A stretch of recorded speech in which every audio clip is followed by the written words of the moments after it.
सभी लोगों को नमस्कार। और आज मैं हूं आपके सामने सीटेट 2016 का जो प्राइमरी लेवल का पेपर आया था उसको सॉल्व कराने के लिए।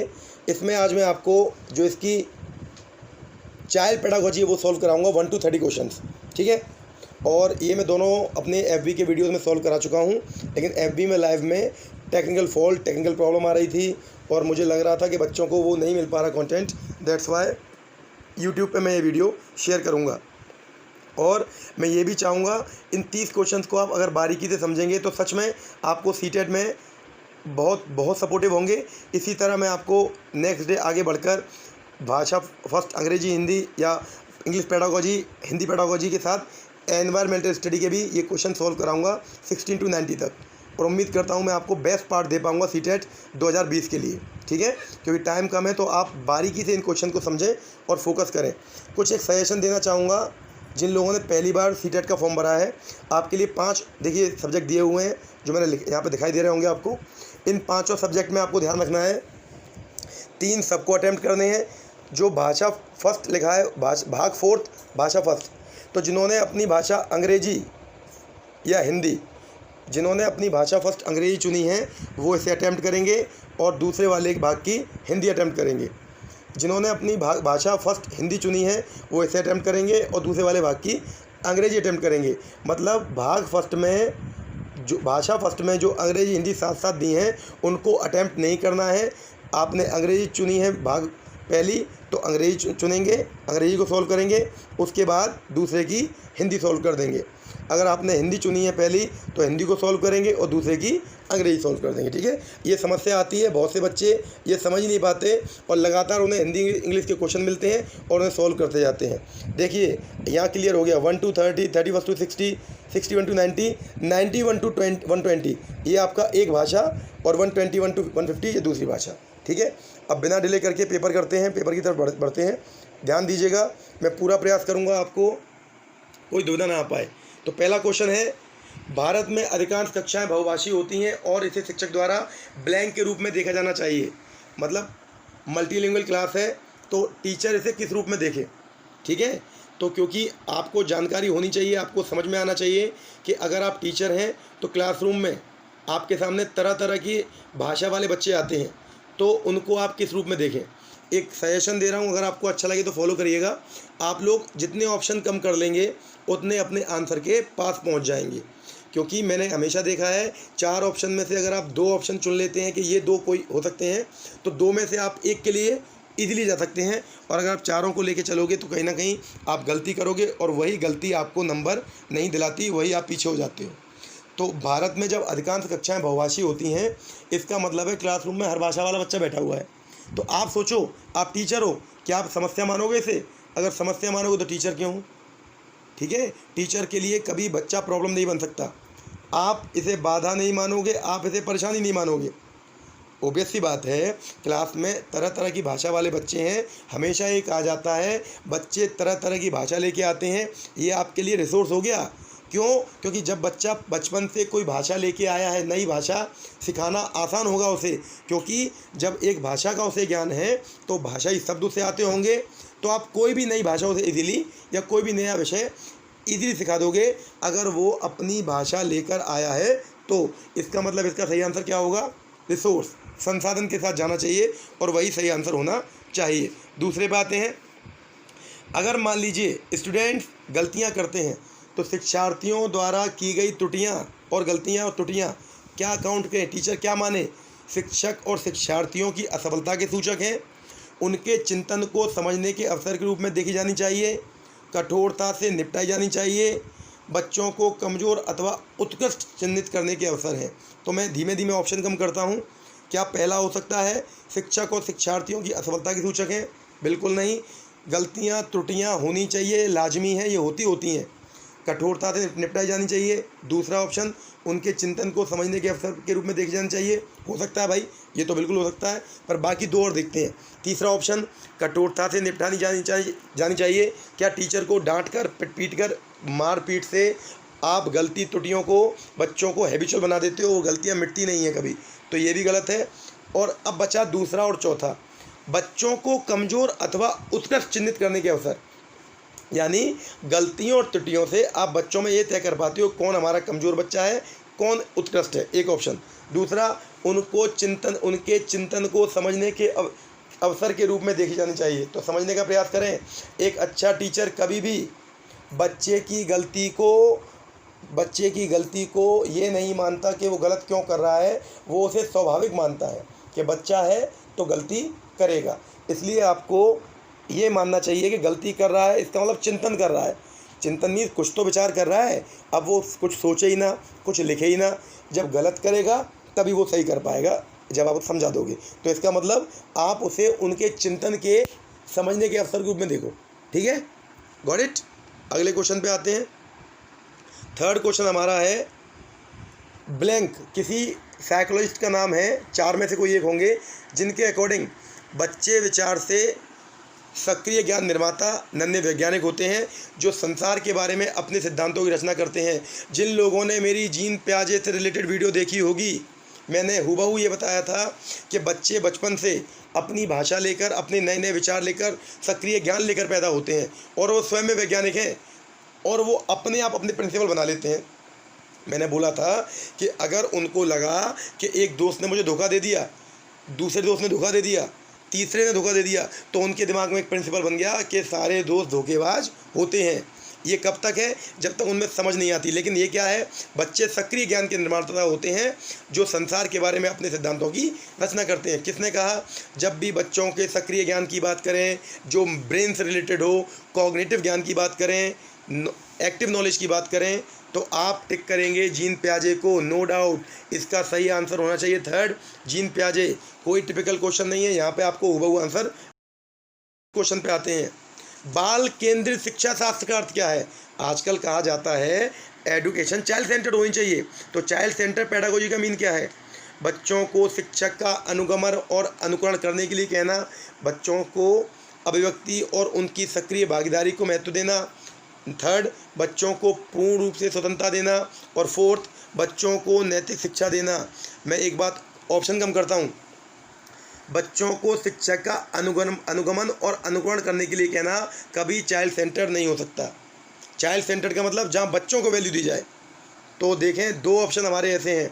फोर्थ वाला कम कर देता हूँ, बच्चों को नैतिक शिक्षा देना। केवल नैतिक शिक्षा देना ही चाइल्ड सेंटर नहीं है। चाइल्ड सेंटर का मतलब उन्हें मौके दो।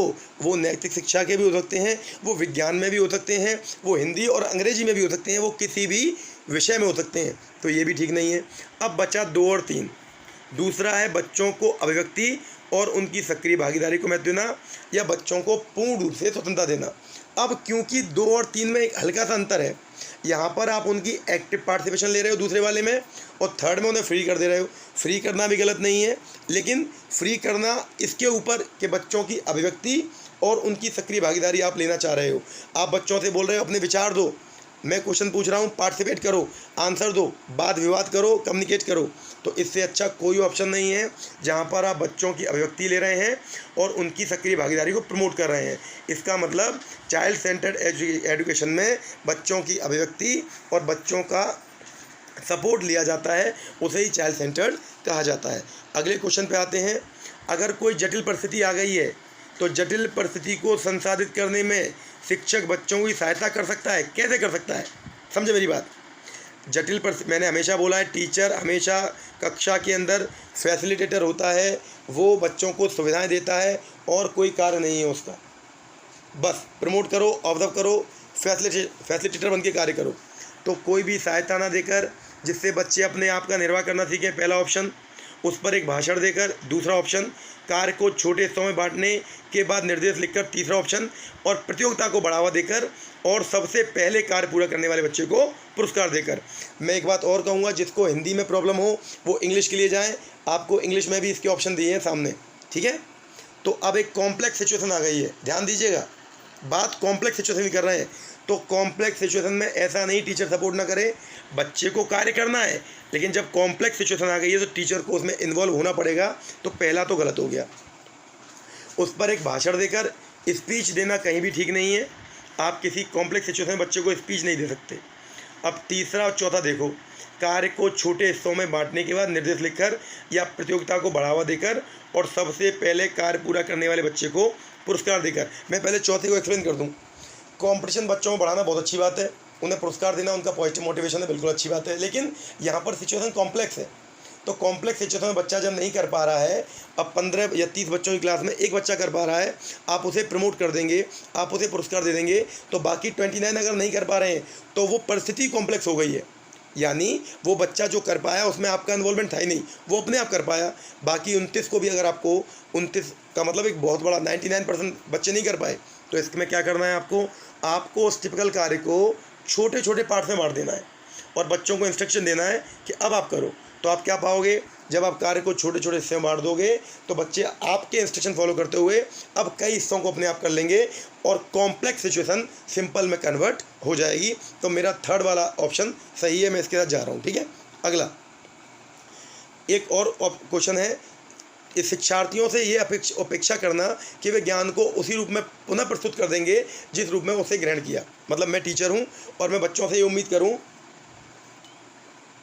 कि जो मैं आपको पढ़ा रहा हूँ हूबहू आप मुझे वैसा दे दोगे। तो एक क्या है मेरा, एक प्रभावी आकलन युक्ति है, दूसरा समस्यात्मक है क्योंकि व्यक्ति अनुभवों की व्याख्या करते हैं और ज्ञान को ज्यों का त्यों उत्पादित नहीं करते, तीसरा अच्छा है क्योंकि जो भी हमारे मन में है उसे हम रिकॉर्ड करने लगते हैं, चौथा अच्छा है क्योंकि शिक्षक के लिए आकलन में सरल है। तो मैं पहले ऑप्शन कम करता हूँ, पहले तीसरा कम कर देते हैं। रिकॉर्ड करने के लिए आप बच्चे को हूबहू उतार देने के लिए नहीं कहोगे, ये आप उनसे अपेक्षा नहीं कर सकते कि मैं चाहता हूँ आप टेप रिकॉर्डर हो आप रिकॉर्ड कर लो, पॉसिबल ही नहीं है। बच्चा भूल करता है, वो उसका सिद्धांत है, वो उसकी समझ है। दूसरा अच्छा है क्योंकि शिक्षक के लिए आकलन में सरल है। अगर बच्चा आपको हूबहू, पहली बात तो आकलन का मतलब बच्चे से हूबहू उतरवाना होता ही नहीं है। आकलन का मतलब होता है क्लासरूम में उसके सामने आने वाली समस्याओं को समाधान करना। आकलन का मतलब होता है उसकी हर बारीकी को ऑब्जर्व करना। आकलन ये कभी नहीं कहता कि बच्चे को जो पढ़ाया हूबहू उतरवा लो, तो ये भी गलत है। आकलन अपने आप में बहुत वैल्यूबल है, आकलन को समझें। आकलन का मतलब होता है कक्षा के अंदर बच्चे के द्वारा की गई हर एक्टिविटी को ऑब्जर्व करना, बच्चे को लर्निंग एबिलिटी में कहाँ प्रॉब्लम आ रही है उसका निदान करना, उसे सॉल्व करना। ये आपको आकलन बताता है कि उसे प्रॉब्लम कहाँ आ रही है। अब दो बचे, एक प्रभावी आकलन युक्ति है या दूसरा समस्यात्मक है क्योंकि व्यक्ति अनुभवों की व्याख्या करते हैं और ज्ञान को, देखो ये लिखा हुआ है, ज्ञान को ज्यों का त्यों उत्पादित नहीं करते। बच्चे क्या कोई भी सुने हुए भाषण को, सुनी हुई स्पीच को, सुने हुए लेक्चर को हूबहू नहीं रिप्रेजेंट कर सकता, पॉसिबल ही नहीं है, वो तो बच्चे हैं। तो ये दूसरा वाला इसका मैं सही आंसर मानूंगा सेकंड, समस्यात्मक है। अगर बच्चों से ऐसी उम्मीद कर रहे हो तो प्रॉब्लमेटिक है, ये कभी आपको लर्निंग एबिलिटी बढ़ाने में सपोर्ट नहीं कर पाएगी। बच्चों से ऐसी उम्मीद नहीं करनी है कि वो आपके ज्ञान को हूबहू उतार दें। वो अभी ऊपर एक क्वेश्चन में आया था कि गलती करते हैं, तो वो गलती स्वाभाविक होती हैं, तो गलतियां करेंगे तो आपका ये सोचना कि मेरे ज्ञान को हूबहू उतार देंगे क्योंकि मैं अच्छे टीचर के तौर पे कार्य कर रहा हूँ, ये आपकी बहुत बड़ी मिस्टेक है। ठीक है, तो इसका 6वें का आंसर होगा दूसरा। अगला क्वेश्चन इंपॉर्टेंट है, बहुत इंपॉर्टेंट क्वेश्चन है ये। जब शिक्षार्थियों को आप किसी समस्या में एक समूह में रख दो, समस्या पर चर्चा करने को दे दो, तो उनके सीखने का वक्र, लर्निंग का ग्राफ है, कर्व जो है वो कैसा बनता है, स्थिर रहता है, अवनत होता है, अवनत को बोलते हैं डेक्लाइन, समान रहता है, रिमेन द सेम, या बेहतर होता है, बिकम्स बेटर। समान समूह वाले बच्चे, ये तो बिना सोचे आंसर दे दो आप। जब आप बच्चों को उनके ग्रुप के बच्चों में छोड़ देते हो, मैंने आपको एग्जांपल भी दिया था, जब भाषा अधिगम वाला मैं आपको चैप्टर लैंग्वेज वाला मैंने पढ़ाया था, वीडियो डाली थी, उसमें कहा भी था कि एक बच्ची जो बिल्कुल नहीं जानती थी, वर्णमाला लेके आई थी, 4 वर्ण जानती थी। जब मैंने उन्हें उनके बच्चों के बीच में छोड़ दिया तो मैंने अगले 6 महीने में पाया कि वो सारे वर्ण सीख गई। इसका मतलब अपने समूह में बच्चे जल्दी सीखते हैं। तो स्थिर रहता है, नहीं होगा, डेक्लाइन तो बिल्कुल नहीं होता, स्थिर रहता है नहीं होता, डेक्लाइन नहीं होता, सेम नहीं होगा। इसका सिंपल सा आंसर है बेहतर होगा। अपने समूह में बच्चे जितना अच्छा कर सकते हैं उतना कहीं नहीं कर सकते, इसलिए कहा जाता है जो अच्छे बच्चे हों उनके संज्ञान में या उनके नज़र में अगर आप कमज़ोर बच्चों को उनके साथ छोड़ दो तो वो भी सीख जाते हैं, उनकी लर्निंग एबिलिटी भी बढ़ जाती है। अगले क्वेश्चन पे चलते हैं। विकास की गति एक व्यक्ति से दूसरे व्यक्ति में भिन्न होती है, बिल्कुल ठीक है, किंतु ये एक ब्लैंक नमूने का अनुगमन करती है, बिल्कुल ठीक। ये कहा जाता है सब लोगों में विकास भिन्न भिन्न होता है, लेकिन एक चीज़ को फॉलो करता है, वो क्या है, क्या वो अव्यवस्थित है, क्या वो अप्रत्याशित है यानी अनप्रिडिक्टेबल, क्या वो क्रमबद्ध और व्यवस्थित है, और एड़ी से चोटी। तो मैंने आपको एक परिभाषा बताई थी डेवलपमेंट की कि बच्चों में होने वाला विकास हमेशा क्रमबद्ध होता है, सीक्वेंस में चलता है। और व्यवस्थित होता है।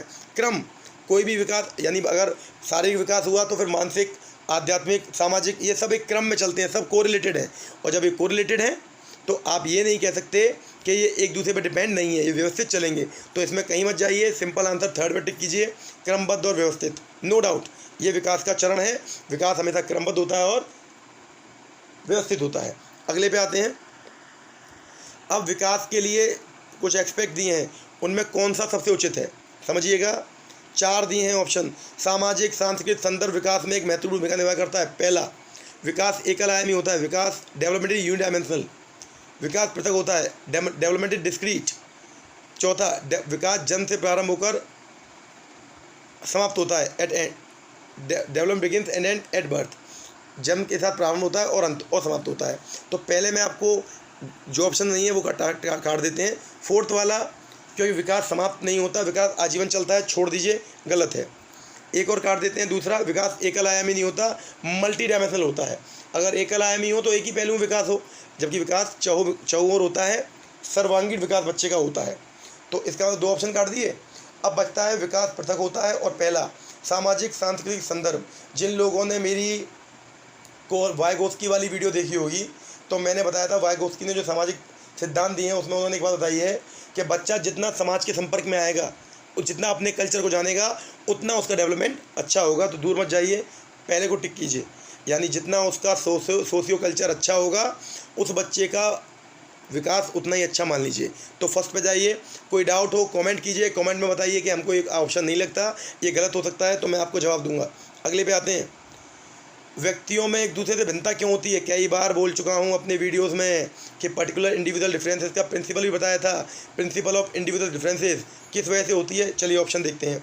जन्मजात विशेषताओं के कारण, वंशानुक्रम और वातावरण के बीच अन्योन्य क्रियाओं के कारण, प्रत्येक व्यक्ति को उसके माता पिता के जीनों का भिन्न समुच्चय प्राप्त होने के कारण, या वातावरण के प्रभाव के कारण। ये चारों ठीक है, all 4 answers are right, but हमें चुनना तो एक है ना, तो फोकस कीजिए।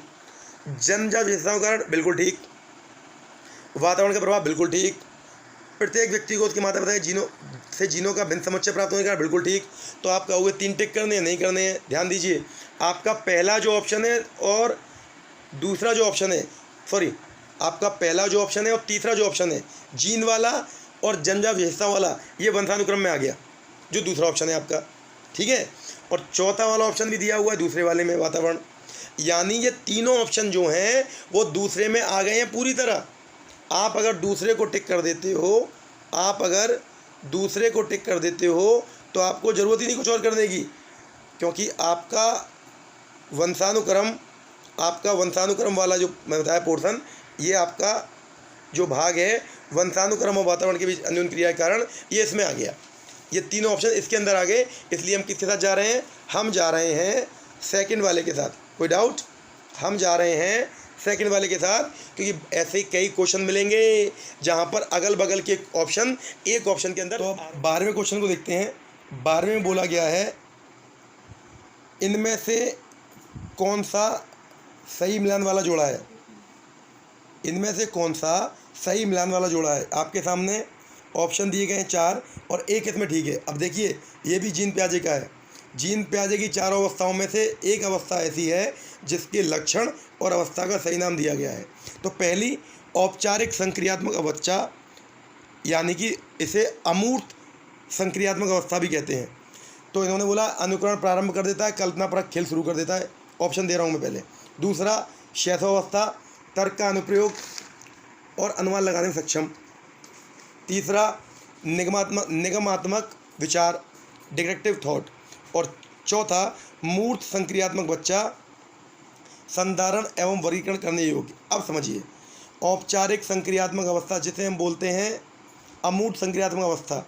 तो अमूर्त संक्रियात्मक अवस्था में बच्चा चिंतन करता है, एक अच्छे चिंतन वाला बच्चा इस अवस्था में होता है। जबकि ये लोग क्या बोल रहे हैं, कल्पनापरक खेल और अनुकरण प्रारंभ। गलत है भैया।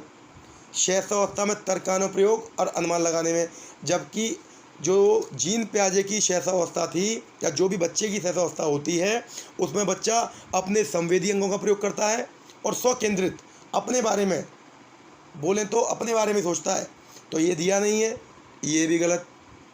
पूर्व संक्रियात्मक बच्चा निगमनात्मक विचार डिडक्टिव थॉट, या मूर्त संक्रियात्मक संधारण एवं वर्गीकरण करने योग। इसमें डिडक्टिव थॉट का मतलब ये हुआ कि बच्चा दिए गई चीज़ों से, सामने वाली चीज़ों से पूरी व्याख्या कर देता है, जबकि पूर्व संक्रियात्मक वाला बच्चा, आपको याद होगा, अनुगमन करता है, अनुकरण करता है। वो इस अवस्था की लक्षण है मेन, ना कि निगमनात्मक विचार। तो ये आपका गलत है। जब 3 गलत कर दिए मैंने तो आंसर बचा चौथा, और ये बहुत इंपॉर्टेंट है। मूर्त संक्रियात्मक बच्चा संधारण, आपके कंजर्वेशन को ध्यान देता है और वो चीज़ों में वर्गीकरण कर लेता है, ठोस द्रव गैस वो बता देता है, इन अंतर को समझना, वो अपनी चीज़ों को छांट के रखना शुरू कर देता है। ये इस अवस्था के बच्चे के मेन लक्षण हैं, जो मैंने आपको बड़ी अच्छी तरह एक्सप्लेन किए थे। अगले पे आते हैं। एक बच्ची कहती है धूप में कपड़े जल्दी सूख जाते हैं, वह किस प्रकार की समझ बता रही है? एक बच्ची बोलती है धूप में कपड़े जल्दी सूख जाते हैं, तो कैसी समझ बता रही है? फोकस कीजिए। क्या वो ईगोसेंट्रिक है? क्या वो कार्य कारण बता रही है? क्या वो विपरीत चिंतन बता रही है? विपरीत चिंतन को प्रतिवर्ती चिंतन भी कहते हैं, समझिएगा। क्या वो प्रतीकात्मक विचार कर रही है? तो पहले मैं गलत को हटा देता हूँ। एक बच्ची बोल रही है धूप में कपड़े सूख जाते हैं, तो क्या उसमें अहम की बात हो रही है? अपने बारे में थोड़ी ना बोल रही है वो, सेल्फ सेंटर्ड तो नहीं है ना वो इसमें, गलत। विपरीत चिंतन या प्रतिवर्ती चिंतन किसे कहते हैं वो समझिए। मैंने आपको एग्जाम्पल भी दिया था, वीडियो में बता चुका हूँ कि एक बच्चा बोलता है मुझ पर एक कुत्ता है और मुझ पर कुत्ते की वैरायटी है पमेलियन या अल्सेशियन, तो पमेलियन नाम का कुत्ता मेरा है, पमेलियन कुत्ता मेरे पास है, और फिर बोलता है मेरा कुत्ता जानवर भी है। इसका मतलब क्या हुआ? उसके अंदर एक चिंतन जागृत हो गया है, प्रतिवर्ती चिंतन। वो जानता है जानवरों के लक्षण और उन लक्षण को अपने जानवर में उसने इम्प्लीमेंट कर दिया। ऐसे चिंतन को, जहाँ 2 लक्षणों को आप इम्प्लीमेंट कर दो, आपस में मिला लो, प्रतिवर्ती चिंतन कहते हैं, विपरीत चिंतन कहते हैं, रिवर्सिबल थिंकिंग कहते हैं। तो यहाँ पर रिवर्सिबल थिंकिंग भी नहीं है। अब 2 बचे, प्रतीकात्मक और कार्य कारण। प्रतीकात्मक विचार होता है किसी तथ्य को लेकर, किसी सिंबल को लेकर विचार देना, किसी सिंबल, चित्र, प्रतीक को लेकर विचार देना। यहाँ पर बच्ची बोल रही है धूप में कपड़े सूख जाते हैं, इसका मतलब बच्ची जान गई है धूप में कोई भी चीज़ रख दो वो सूख जाएगी, यानी वो जान गई है कार्य और कारण। तो इसका आंसर क्या होना चाहिए? कार्य और कारण। यानी बच्ची बता पा रही है धूप में कपड़े सूख जाते हैं, यानी धूप में कोई भी चीज़ रखोगे वो आराम से सूख जाएगी। पियाजे के अनुसार बच्चों का चिंतन वयस्कों में ब्लैंक में भिन्न होता है बजाय ब्लैंक के। पियाजे ने क्या बताया? बच्चों में जो चिंतन होता है वो वयस्कों की तुलना में किस चीज़ में भिन्न होता है, समझने का प्रयास करें। तो क्या वो साइज और करेक्टनेस में भिन्न होता है, या वो काइंड और अमाउंट में भिन्न होता है, साइज और टाइप में भिन्न होता है, या अमाउंट और काइंड में? तो ध्यान रखिएगा, कभी भी चिंतन का कोई आकार नहीं होता, तो आकार वाले दोनों ऑप्शन चले गए। ठीक, हमारा पहला और तीसरे में आकार दिया है ना, वो चले गए। अब प्रकार और मात्रा प्रकार समझें। अब तो पियाजे ने क्या बताया, पहले उसे फोकस करें। पियाजे ने बोला था बच्चों के अंदर जो चिंतन होता है वयस्कों से, वो अमाउंट, मात्रा में भिन्न क्यों नहीं होगा वो समझें। क्योंकि चिंतन की कोई डेफिनेट मात्रा नहीं होती कि तुम इतने ग्राम या तुम इतना चिंतन कर लेते हो। क्या कोई मात्रा तय है? मात्रा तय नहीं है। हाँ, प्रकार तय है। बच्चे अपनी लिमिटेड दुनिया में चिंतन करते हैं, बड़ों की चिंतन की क्षमताएं और क्षेत्र बढ़ जाता है। तो यहाँ पर आप किसके साथ जाओगे? आप जाओगे प्रकार और मात्रा के साथ। आपको जाना चाहिए प्रकार और मात्रा के साथ। तो आपका आंसर क्या होना चाहिए? आपका आंसर होना चाहिए प्रकार और मात्रा, ना कि मात्रा और प्रकार, क्योंकि चिंतन की कोई डेफिनेट मात्रा नहीं होती। अगले क्वेश्चन पे आते हैं। इनमें से कौन सा आधारभूत सहायता का उदाहरण है? इंग्लिश में बोलते हैं स्कैफोल्डिंग। मैं आपको स्कैफोल्डिंग का मीन समझा दूं। पहले मैं आपको स्कैफोल्डिंग या आधारभूत सहायता का मीन समझा दूं। आधारभूत सहायता का मतलब जहां पर आप बच्चों को सपोर्ट करो केवल थोड़ा। स्कैफोल्डिंग मीन्स क्या होता है, मैं आपको एग्जांपल समझाऊं। जब कोई मिस्त्री दीवार बनाता है तो जो मचान जो वो लगाता है, लकड़ी की बल्लियाँ जिससे वो खड़ा होकर दीवार शुरू करता है, तो वो सपोर्ट कर रही हैं बल्लियाँ दीवार नहीं बना रही। दीवार कौन बना रहा है? मिस्त्री। बल्लियाँ क्या कर रही हैं? वो खड़े होने के लिए सपोर्ट कर रही हैं। सेम आपको करना है बच्चे के साथ। आपको क्या करना है वो समझें। शिक्षार्थियों को प्रेरित करने वाला भाषण देना है, प्रश्न पूछने को बढ़ावा दिए बिना स्पष्टीकरण देना है, मूर्त और अमूर्त दोनों प्रकार के उपहार देना, या अनुमोदन और संकेत देना, नाजुक स्थितियों में प्रश्न पूछना। तो मैं आपको पहले ऑप्शन कम करता हूँ। इन्होंने बोला है प्रश्न पूछने को बढ़ावा दिए बिना, तो क्या आप बच्चों को प्रश्न पूछने के लिए बढ़ावा नहीं दोगे? एक कक्षा के अंदर आप इसके फोल्डिंग करो या ना करो, लेकिन कक्षा के अंदर एक माहौल होता है कि टीचर बच्चों को प्रश्न पूछने के लिए हमेशा मोटिवेट करता है, अच्छा टीचर। दूसरा, शिक्षार्थियों को प्रेरित करने वाला भाषण देना। इसके फोल्डिंग में भाषण नहीं दिया जाता, इसके फोल्डिंग का मैंने बताया हल्का सपोर्ट देना। आप समझें। मूर्त और अमूर्त दोनों प्रकार के उपहार देना। उपहार कब दे पाएंगे आप? जब बच्चा कंडीशन को सॉल्व कर लेगा। तो आपको जब वो परिस्थिति में फंस गया तो क्या करोगे आप उसको प्रम्प्ट दोगे, गिविंग प्रम्प्ट्स एंड क्यूज। आप संकेत दोगे और क्या करोगे? क्रिटिकल जंक्चर पे क्वेश्चन पूछोगे, नाजुक स्थितियों पर, यानी आप उसको सपोर्ट करोगे, हल्का सा हिंट दे दोगे, और जहाँ पर वो दोनों चीज़ें जिस प्रॉब्लम में फंसा है वो कोरिलेटेड हो रही होंगी, उनसे रिलेटेड उनसे प्रश्न पूछते जाओगे। तो ध्यान रखिएगा, इसके फोल्डिंग का मतलब होता है सपोर्ट अ लिटिल बिट, और उसके बाद वो अपने आप करना शुरू कर देते हैं। दिमाग में याद रखिएगा, मिस्त्री उस बल्लियों पर या उस लकड़ी की बने मचान पर खड़ा होता है, ना कि वो खुद बल्ली या लकड़ी की वो मचान बिल्डिंग बनाना शुरू कर देती है। बिल्डिंग मिस्त्री बनाता है। यहाँ पर सेम बच्चों के साथ है, आपको सपोर्ट करना है, बच्चे अपने आप आंसर देते जाएंगे। तो हम जाएंगे इसमें चौथे वाले के साथ। 15 क्वेश्चन हो चुके हैं, उम्मीद करता हूँ समझ में आ रहे होंगे। कुछ क्वेश्चन आपको हुबहू आंसर मिल जाएंगे। देखें, वाइगोत्स्की के अनुसार बच्चे सीखते हैं। जिन्होंने वाइगोत्स्की के वाले वीडियो को देखा होगा, या जो वाइगोत्स्की के बारे में जानते हैं, किसके बारे में बात की वाइगोत्स्की ने बात की है समाज के बारे में। अब समाजी बात, समाज का मतलब जहाँ बच्चे इंटरेक्ट करते हैं, इंटरेक्शन होता है। तो फोकस करें, परिपक्व होने से, अनुकरण से, वयस्कों और समवयस्कों के साथ परस्पर क्रिया से जब पुनर्बंध प्रदान किया जाता है। अब समझें, इनमें से कोई एक ऑप्शन ऐसा होगा जो बहुत से लोग कहेंगे अनुकरण भी ठीक है ना, वयस्कों और समवयस्कों परस्पर क्रिया ये भी ठीक है, रेनफोर्समेंट और परिपक्व होना ये वाइगोत्स्की के अनुसार नहीं आता। तो इन दो में से कौन सा ठीक है उसके संग बात करते हैं। एक ऑप्शन है फॉलो करके, इमिटेशन करके, या वयस्कों और समवयस्कों के साथ परस्पर क्रिया करके। तो मैंने कई बार बोला है, जब बच्चे अपने साथियों के साथ, अपने बड़ों के साथ इंटरेक्ट करते हैं, इंटरेक्शन से नॉलेज बहुत बढ़ती है। वाइगोत्स्की का मानना है समाजीकरण।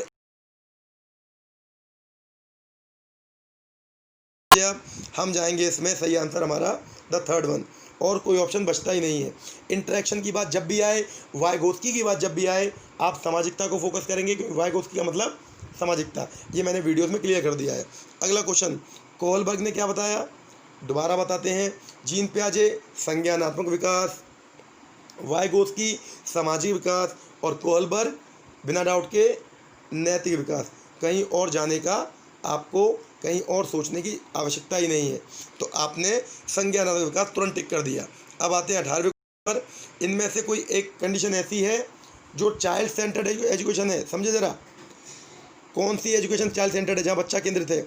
एक कक्षा जिसमें पाठ्य पुस्तक एकमात्र संसाधन होता है जिसका संदर्भ शिक्षिका देती है। पहला, एक कक्षा जिसमें शिक्षार्थी समूह बैठे हैं और शिक्षिका बारी बारी से प्रत्येक समूह में जा रही है। मैं आपको पहले एक चीज़ क्लियर कर दूं, चाइल्ड सेंटर्ड का मतलब होता है जब बच्चों का इन्वॉल्वमेंट ज़्यादा हो।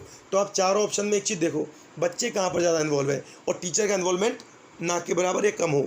तो मैं चारों ऑप्शन में आपको बताता हूँ, नोट लिखाना और शिक्षार्थियों को याद करने को कहना, या टीचर इन्वॉल्व है ज़्यादा।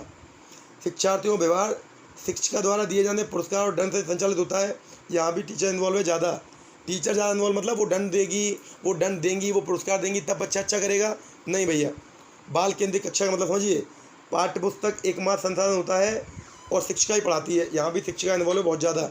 मैंने केवल एक ऑप्शन दिया आपको कि आप इतना विचार कर लीजिए, बाल केंद्रित का मतलब होता है जहाँ पर बच्चा ज़्यादा इन्वॉल्व हो। अब दूसरे ऑप्शन को देखिए, बच्चे समूह बैठे हैं और टीचर केवल उस समूह को घूम घूम कर ऑब्जर्व कर रही है। तो ये बहुत इफेक्टिव लर्निंग है, जब बच्चे अपने ग्रुप में बैठ के लर्न करते हैं, टीचर केवल ऑब्जर्वेशन करती हैं। तो ऑप्शन कौन सा ठीक होना चाहिए? दूसरा। देखिए, ऑप्शन पे मत जाइए, ऑप्शन पे तब जाइए क्वेश्चन क्या कह रहा है। क्वेश्चन कह रहा है चाइल्ड सेंटर्ड। चाइल्ड सेंटर मतलब जहाँ बच्चे को प्रायोरिटी दी जा रही है, और इन चारों ऑप्शन में केवल दूसरे ऑप्शन में बच्चों को प्रायोरिटी दी जा रही है। बुद्धि पे आते हैं। अगला क्वेश्चन, बुद्धि क्या है बताइए? अच्छा क्वेश्चन है। एक अकेला जाति विचार है दूसरों के अनुकरण करने की योग्यता है, एक विशिष्ट योग्यता है, या सामर्थ्यों का समुच्चय है। बुद्धि दूसरों को अनुकरण करने की योग्यता बिल्कुल नहीं है। बुद्धिमान के साथ जो दूसरे लोग जिन्हें बुद्धि नहीं होती वो भी अनुकरण कर लेते हैं। अब singular and generic concept, singular नहीं है, जेनरिक कॉन्सेप्ट तो है, सिंगुलर नहीं है। अब बच्चे दो, सामर्थ्य का समुच्चय और विशिष्ट योग्यता। मैं एक चीज़ बोल दूँ, ये आंसर भी ठीक है, पर क्योंकि बुद्धि को मैं मानता हूँ एक विशिष्ट योग्यता, और वो कौन सी योग्यता, मैं एक परिभाषा बोलता हूँ। बुद्धि वह विशिष्ट योग्यता है जो सामर्थ्यों का समुच्चय होती है, जिसमें कैपेबिलिटीज़ होती हैं, ग्रुप ऑफ कैपेबिलिटीज़, वो बुद्धि है। तो इसका मतलब क्या हुआ, इसका मतलब ये हुआ आपका चौथा वाला ऑप्शन तीसरे में निहित है। आपका चौथा ऑप्शन तीसरे में निहित है, तो आपको जाना चाहिए तीसरे के साथ। एक विशिष्ट योग्यता क्यों जाना चाहिए, ये नहीं है, ये नहीं है, ये है, पर ये तीसरे में आ जाता है, ये तीसरे में आ जाता है। दैट्स वाई हम तीसरे को टिक करेंगे। ओके, 19 क्वेश्चन हो चुके हैं, आपको 11 क्वेश्चन और करने हैं, और एक बहुत अच्छा कंटेंट आप तक पहुंच जाएगा। अगला, भाषा विकास के लिए कौन सी अवस्था या प्रारंभिक बचपन का काल, अर्ली चाइल्डहुड को क्या कहेंगे आप, जब लैंग्वेज डेवलपमेंट आप कर रहे होंगे। अमहत्वपूर्ण, अति संवेदनशील, निरपेक्ष और कम महत्वपूर्ण। ऑप्शन कम करते हैं। मैं आपको याद दिला दूं, जब मैं आपको चाइल्डहुड पढ़ा रहा था, मैं आपको भाषा, हिंदी पेडागोजी, इंग्लिश पेडागोजी में लैंग्वेज लर्निंग पढ़ा रहा था, तो मैंने कहा था भाषा डेवलपमेंट के लिए सबसे ज़्यादा वैल्यूबल है चाइल्डहुड। अर्ली चाइल्डहुड बहुत वैल्यूबल है, बहुत ज़्यादा वैल्यूबल है। तो आपको टिक करना है। अमहत्वपूर्ण गलत है, निरपेक्ष कम महत्वपूर्ण गलत है, सिंपल सी बात है। बहुत ही सेंसिटिव माहौल होता है। अति संवेदनशील टिक करेंगे, अति संवेदनशील, यानी अगर बचपन में बच्चे को अच्छी भाषा नहीं सिखाई गई तो आप जीवन निकाल दीजिए, उसकी भाषा कभी चेंज नहीं हो पाएगी। बचपन में भाषा सिखाना बहुत संवेदनशील टॉपिक है, ठीक है, समझ पा रहे हैं आप। ओके, 21 पे आते हैं। अगला क्वेश्चन, एक को एजुकेशन वाली क्लास में टीचर कहता है लड़के बनो, लड़कियों जैसा व्यवहार मत करो। ये किसकी ओर इशारा करता है? लड़के लड़कियों के साथ व्यवहार का एक अच्छा उदाहरण है। लड़के लड़कियों में भेदभाव की रूढ़िबद्ध धारणा है। लड़की लड़कियों पर जीव वैज्ञानिक महत्ता को उजागर करता है। जातीय भेदभाव का प्रचारक है। तो मैं 2 ऑप्शन कम कर देता हूँ। पहला, लड़के लड़कियों के साथ व्यवहार करने का उदाहरण ये थोड़ा होगा लड़के बनो, लड़कियों के साथ व्यवहार मत करो, गलत। लड़के लड़कियों में भेदभाव की रूढ़िबद्ध धारणा प्रकट करता है, हो सकता है। लड़कियों पर लड़कों की जीव वैज्ञानिक महत्ता को उजागर करता है, ये भी बायोलॉजिकल नहीं हो सकता। जातीय भेदभाव का, कास्ट की तो इसमें कहीं बात ही नहीं आई। इसमें आप एक बार के लिए रुकिए, इसको कर दीजिए, इन 2 पे बात करते हैं। दूसरा और तीसरा, जब भी कोई टीचर किसी बच्चे से बोलता है लड़का बनो, लड़की ज़्यादा व्यवहार मत करो, या क्लासरूम के अंदर लड़कों को खड़ा करता है पढ़ने के लिए, या जब स्टिक से पिटाई लगा रहा हो, कभी डांटना पड़े तो लड़कियों को कम डांटता है, लड़कों को ज़्यादा डांटता है, तो 100% इसे जेंडर बायस कहते हैं। इसे हिंदी में लैंगिक पूर्वाग्रह कहते हैं। और ये क्वेश्चन बार बार पूछा जाता रहा है। इस बार कैसे पूछा है? इस बार पूछा है कि एक टीचर कह रहा है भाई लड़के बनो, लड़कियों जैसा व्यवहार मत करो। हमेशा क्या पूछते हैं कि लड़के लड़कियों के बीच में जो मतभेद है उसे लैंगिक पूर्वाग्रह, जेंडर बायस कहते हैं। ये भी आपको ध्यान रखना है। तो इसका सही आंसर होना चाहिए, ये उसकी रूढ़िबद्ध धारणा को प्रकट करता है। उसके मुंह से, उनके मुंह से जब निकलता है लड़के बनो, मतलब उनका मानना है रोना या कोई भी जो क्वालिटी उन्होंने जो बैड क्वालिटी जज की है वो लड़कियों का है, या किसी बच्चे की लग जाती है वो रोना शुरू कर दे लड़के का, तो माँ बाप बोलते हैं, बहुत से मेंबर्स बोल देते हैं फैमिली के, लड़के रोते नहीं हैं, बहादुर बनो। इट मीन्स उनके दिमाग में क्या सेट है कि लड़कियां ही रोती हैं। तो ये क्या है? ये रूढ़िबद्ध धारणा है, इसको नहीं मानना चाहिए, ये गलत है। अब आता है 22वां क्वेश्चन, आकलन क्या है? असेसमेंट बहुत ही इंपॉर्टेंट बात है, बार बार बताया मैंने असेसमेंट के बारे में। आकलन क्या है सुन लीजिए, एक लाइन में एक्सप्लेन कर दूं, तुरंत आंसर दे देंगे। जो बच्चों की कमियों का निदान करे, जो बच्चों में आने वाली कमियों को सॉल्व करे, आकलन होता है उनका ऑब्जर्वेशन। उससे जो आप तय करते हो कि बच्चे ने गलती ये करी है, इसे हम ऐसे ठीक कर सकते हैं, वो आकलन है। तो इसमें देख लो, जहाँ पर सुधारने की बात हो रही हो, जहाँ पे इम्प्रूवमेंट की बात हो रही हो, जहाँ पे लर्निंग को चेंज करने की बात हो रही हो, वही आकलन है। बच्चों में प्रतियोगिता को बढ़ावा देना, गलत। सीखने को सुनिश्चित करने की तनाव और दबाव उत्पन्न करना, तनाव और दबाव आकलन उत्पन्न नहीं करता। आकलन का तो आपको पता ही नहीं चलता कि बच्चे का आकलन हो रहा है, वो तो टीचर ही जानता है। उसके बाद सीखने में सुधार का तरीका है हो सकता है, और बच्चों को लेबल करने, नाम देने की रणनीति है। अभी मैंने आपको क्या बोला, आकलन का मतलब ही क्या है? आकलन का मतलब है बच्चों में सुधार का। लर्निंग में कहाँ प्रॉब्लम आ रही है, तो एक ही आंसर टिक करिए। असेसमेंट का मतलब ही होता है कि आप उनकी कमियों को निदानात्मक, यही अंतर मैं क्लियर कर दूं। एक और क्वेश्चन मिल सकता है आपको आगे, अगले जो आपके टेट में, सी टेट में, निदानात्मक नहीं होता, हम बढ़ नहीं कर सकते। अगर किसी बच्चे को आपने रैंक सेकंड दे दी, रिजल्ट आउट हो गया, तो आप चाहकर भी उसे फर्स्ट नहीं कर सकते। जबकि आकलन में क्या होता है, आप उनकी कमियों को चेक कर करके उन्हें अच्छा बना सकते हैं। ईच मंथ, ईच डे, ये आपको ध्यान रखना है, ठीक है। चलिए आगे बढ़ते हैं। समावेशन का सबसे अच्छा वर्णन कौन सा करता है? पहले समावेशन का मतलब जान लीजिए। समावेशन को आप याद कीजिए, मैंने आपको बताया था समावेशी कक्षा। समावेशी कक्षा का मतलब हर बच्चे को, हर कैटेगरी के बच्चे को, हर फील्ड के बच्चे को एक जगह पर लाके शिक्षा देना, एक विशिष्ट मतलब एक कक्षा के अंदर एक समान शिक्षा देना। तो जहाँ समान शिक्षा वाली बात करेंगे वहाँ समावेशी शिक्षा होगी। अब इस 4 ऑप्शन में आप क्या देखिए, इन 4 ऑप्शन में आप उसे देखिए जहाँ समान शिक्षा की बात की गई हो। मैं हमेशा क्या बोलता हूँ, ऑप्शन के अंदर क्वेश्चन को पढ़ने के बाद ऑप्शन के अंदर वो ढूंढिए जो हमारी नीड है। हमारी नीड है समान शिक्षा जहाँ दी जाए। यह एक विश्वास है, कुछ बच्चे कुछ भी नहीं सीख सकते, गलत। यह एक दर्शन है जो सभी बच्चों को नियमित प्रणाली में, विद्यालय प्रणाली में समान शिक्षा देता है। मिल गया हमें, और आगे बढ़ते हैं और देख लेते हैं। यह एक दर्शन है जिसमें विशेष बच्चे ईश्वर को पार माने जाते हैं। नहीं मानता मैं इस चीज़ को। यह एक विश्वास है कि बच्चों को अपनी योग्यता के अनुसार अलग किया जाना चाहिए। नहीं मानता मैं इसको। क्या आ गया? ये आ गया सेकंड वाला, जहाँ पर समान शिक्षा की बात की जाए, विशेष नियमित विद्यालय में समान शिक्षा दी जाए, वही आपका इंक्लूसिव एजुकेशन कहलाती है। उसे ही आप इंक्लूजन कहेंगे। तो we'll go for second option, okay. The third one and fourth one is not right. 24-25 पे आते हैं। 24वां क्या है? वंचित वर्ग की पृष्ठभूमि के बच्चों की शिक्षा प्रदान करने के लिए शिक्षक को क्या चाहिए? वंचित वर्ग जानिए पहले। वंचित वर्ग यहाँ लिखा है, वो डिसएडवांटेज। डिसएडवांटेज का मतलब क्या होता है? ऐसे बच्चे जिनकी आमदनी अच्छी नहीं है, जिनका परिवार का बैकग्राउंड अच्छा नहीं है, जो गरीब परिवार से आते हैं, जहाँ ये बोले तो रोज कुआ खोदने, रोज खाने वाले स्लम बच्चे, है ना, उनको, जिनको मूलभूत पूरी सुविधाएं नहीं मिल पाती, उनके लिए क्या शिक्षा देनी है आपको? कक्षा से अलग बैठाएं, बहुत गलत है भैया। उन पर ध्यान ना दें, ये बिल्कुल गलत है। वे अंतक्रिया नहीं कर सकते। ये कितने कह दिया वंचित वर्ग के बच्चे अंतक्रिया नहीं कर सकते? वंचित वर्ग के बच्चे अंतक्रिया कर सकते हैं। आप ये मान लो ये आपकी गलती है ना, वो इंटरेक्ट होते हैं, आप कर पाओ, आपके अंदर पोटेंशियल होना चाहिए, एक टीचर के अंदर क्षमता होनी चाहिए। अब 2 बच्चे, उन्हें बहुत सा लिखित कार्य दें या उन्हें उनके बारे में अधिक जानकारी जुटाने का प्रयास करें और कक्षा में होने वाली चर्चा में शामिल करें। उन्हें ही नहीं, हर बच्चे को जब आप कक्षा में होने वाली चर्चा में शामिल कर लेते हो, हर बच्चे को, तो वो ज़्यादा इंटरेस्ट लेना शुरू कर देता है।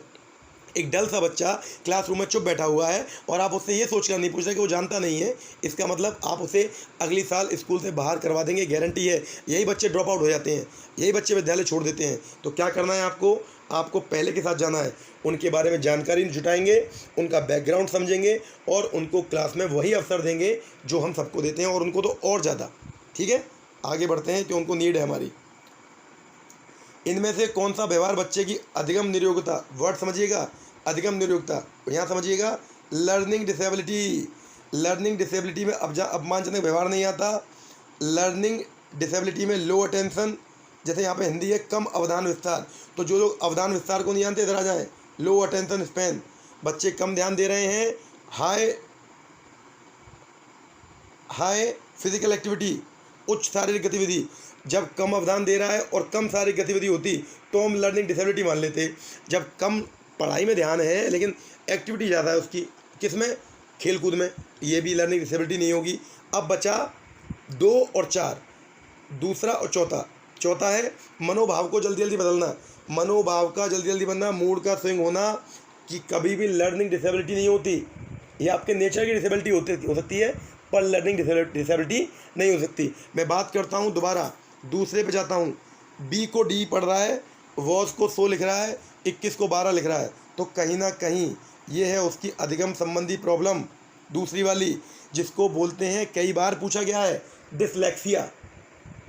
पठन संबंधी विकार, डिसलेक्सिया, डिसग्राफिया, डिसकैलकुलिया, डिसअफेजिया, ये सब विकार हैं और इनके बारे में आपको समझना चाहिए। मैंने कहा कभी सीधा सीधा पूछ लेते हैं, कभी ऐसे करके पूछ लेते हैं। आपको अच्छा अगर बेसिक कॉन्सेप्ट क्लियर होगा आप समझ पाएंगे। आप फोकस करें क्या पूछा है, अधिगम निर्योग्यता, और अधिगम निर्योग्यता मतलब लर्निंग डिसेबिलिटी, और वो हमने इनमें अपनी सर्च कर ली।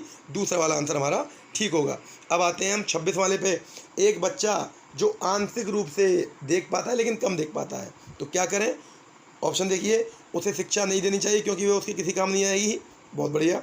उसे अलग संस्थान में डालने की आवश्यकता है। विशेष प्रावधान करते हुए उसे नियमित विद्यालय में रखना चाहिए। बिना किसी विशेष प्रावधान के उसे नियमित विद्यालय में डालना चाहिए। उसे शिक्षा नहीं देना चाहिए, ये तो बहुत गलत है। उसे अलग संस्थान में डालो, इससे उसके दिल में हीन भावना आएगी कि वो अलग क्यों पढ़ता है। अब 2 में 1 पे जाना है आपको। अब क्योंकि आँख थोड़ी प्रॉब्लम कर रही है बेचारे की, तो आपको कुछ ना कुछ उसके लिए कुछ ना कुछ स्पेशल प्रोविज़न तो करने पड़ेंगे, है ना। आप देखो दूसरा तीसरे चौथे में क्या अंतर है, यहाँ पर स्पेशल प्रोविज़न करवा रहे हैं और यहाँ पर नहीं करवा रहे हैं। तो अगर बच्चा फिजिकल डिसेबल है, आंशिक रूप से देख पा रहा है, तो कुछ तो स्पेशल प्रोविज़न आपको चाहिए। तो इसका आंसर क्या होना चाहिए? स्पेशल प्रोविज़न दे दो, पर पढ़ाओ किस में? नियमित विद्यालय में। ये इसका सबसे अच्छा आंसर है।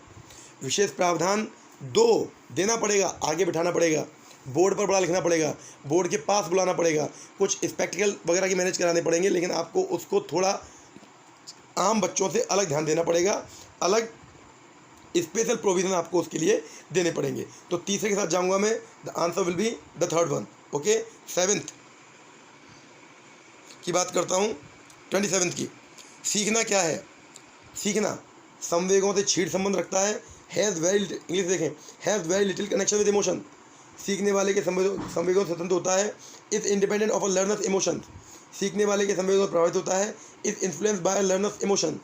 और सीखने वाले के संवेगों से प्रभावित नहीं होता है। Is not affected by learners emotion. समझिए, मैं पहले वो ऑप्शन हटा दूं जो बहुत गलत है। लर्निंग में इमोशन का एक प्रभाव पड़ता है, ये एक कॉग्निटिव डेवलपमेंट के साथ साथ एक डोमेन भी है जहाँ पर आपको अटैचमेंट या आपको बताया गया आपके इमोशन कितना प्रभाव डालते हैं आपकी लर्निंग पर। इसका सीधा सीधा एग्जांपल दूं, एक टीचर जो बच्चों से अपने इमोशन जोड़ लेता है वहाँ पर लर्निंग प्रभावी होती है। इसका मतलब इमोशन सीखने वाले के संवेगों में प्रभावित नहीं होता, गलत है। सीखने वाले संवेगों से छीड़ संबंध रखता है, स्वतंत्र तो बिल्कुल नहीं होता क्योंकि इमोशन का प्रभाव पड़ता है। अब बचा पहला और तीसरा, छीड़ संबंध या सीखने वाले के संवेगों से प्रभावित होती है लर्निंग। मैं आपसे क्या कहा अभी, एक बच्चा जो अपने इमोशन बच्चा टीचर से जोड़ चुका है उसके इमोशन से लर्निंग इफेक्टिव होगी, प्रभावित होगी। अगर वो अच्छी तरह जुड़ गया है टीचर से तो अच्छा सीखेगा, और नहीं जुड़ पाया है तो नहीं सीखेगा। इसका मतलब we should go with third one. Third बिल्कुल ठीक है कि सीखने वाले के संवेगों से प्रभावित होती है लर्निंग, छीड़ प्रभावित होती कम संबंध नहीं है, एक बहुत बड़ा संबंध है लर्निंग का, किससे? इमोशन से। ये अपने आप में एक बहुत अच्छा क्वेश्चन था।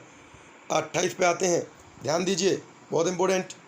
अपने चिंतन में अवधारणात्मक परिवर्तन लाने हेतु शिक्षार्थियों को सक्षम बनाने के लिए शिक्षिका को चिंतन कर रही है टीचर बच्चों के लिए, तो उसे क्या चेंज लाना है?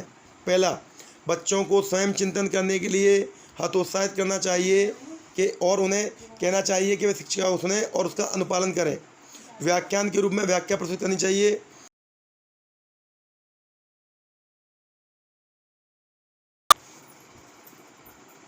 व्याख्या देनी चाहिए तथा शिक्षार्थियों के साथ चर्चा करनी चाहिए। उन बच्चों को पुरस्कार देना चाहिए जिन्होंने अपने चिंतन में परिवर्तन किया। फोकस करेंगे, जिसमें मना कर रही है वो तो काट दीजिए। बचे 3। बच्चों को पुरस्कार देना बिल्कुल ठीक है, गलत नहीं है। व्याख्या के रूप में व्याख्यान प्रस्तुत करना चाहिए, ये गलत क्योंकि तीसरा ऑप्शन इसको काट दे रहा है। अब तीसरा और चौथा देखिए, स्पष्ट और आश्वस्त करने वाली व्याख्या देनी चाहिए, ये बिल्कुल ठीक है। ये वाला ऑप्शन क्यों हावी नहीं है वो देखें, यहाँ पर एक लाइन आई है, शिक्षार्थियों के साथ चर्चा करनी चाहिए। अगर आप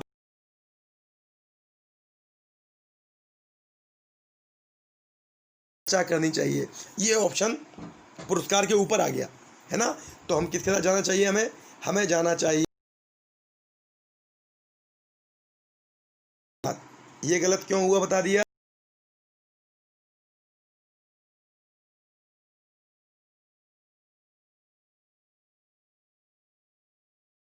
नहीं आएगी। ओके, 2 क्वेश्चन और बचे हैं, ध्यान देते हैं।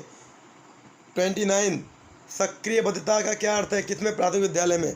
सिंपल सी बात है, आप प्रिंसिपल मान लीजिए अपने आप को, या आप मान लीजिए आप ऑब्जर्वर हैं, सुपरवाइज़र हैं, आप एक प्राइमरी स्कूल का निरीक्षण कर रहे हैं और आपको ये देखना है कौन सी क्लास में अच्छा माहौल है।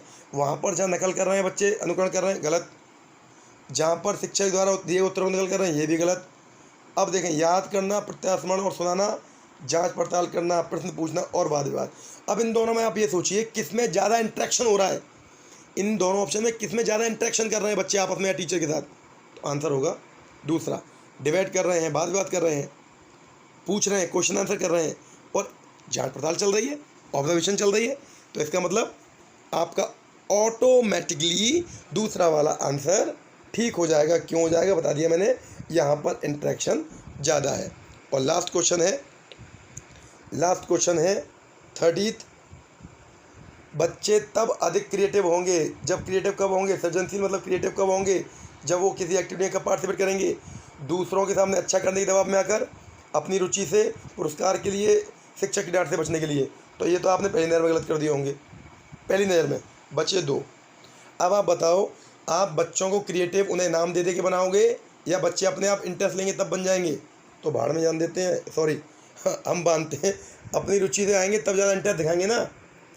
आप इनाम कितना दोगे उन्हें? जब तक इनाम दे रहे हो वो काम करेंगे, इनाम देना बंद कर दोगे कम काम नहीं करेंगे, छोड़ देंगे, इनाम नहीं मिल रहा तो लालच बन जाएगा उनका ये।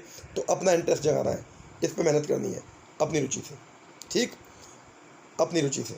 मैंने पूरा ट्राई किया है बच्चों कि आप तक मैं अच्छा कंटेंट दे पाऊँ। ये 30 क्वेश्चन मैंने आपके सामने एक्सप्लेन कर दिए हैं, इनको पढ़िए, समझिए, अपने ऑप्शन लिख के भेजिए। जब भी आप प्लीज़ इस वीडियो को देखें तो नीचे कमेंट करते जाएं। क्वेश्चन का जब मैं आपसे पूछ रहा हूँगा तो टाइम आंसर देने में थोड़ा समय लगता है, तो उसमें आप अपना कमेंट लिख दें, उस कमेंट को मैं देखूंगा और मुझे लगेगा अगर आपने अच्छा आंसर दिया तो मुझे भी लगेगा कि आप ज़्यादा पास हैं अपने सीटेट के। ओके, तो अब हम कल बात करेंगे इंग्लिश या हिंदी पेडागोजी की, उसको भी ऐसे ही करेंगे, इसी तरह करेंगे। पहले लाइव वीडियो में कराऊँगा और फिर आपको यूट्यूब पर, और मैं ट्राई करूँगा लाइव वीडियो में आप जितना सपोर्ट कर पाएँ, जितना आके लाइव देख पाएँ, लाइव वीडियो में हम ज़्यादा इंटरेक्ट अच्छी तरह कर पाएंगे, तो वहाँ भी ट्राई कीजिएगा। ओके, लिंक आपको भेज दूँगा, फोकस कीजिए इस वीडियो के ऊपर और जो भी आपको डाउट हो बताइएगा। नेक्स्ट वीडियो में आपसे मुलाकात करेंगे, तब तक के लिए नमस्कार और वेट कीजिए नेक्स्ट वीडियो का। Thank you.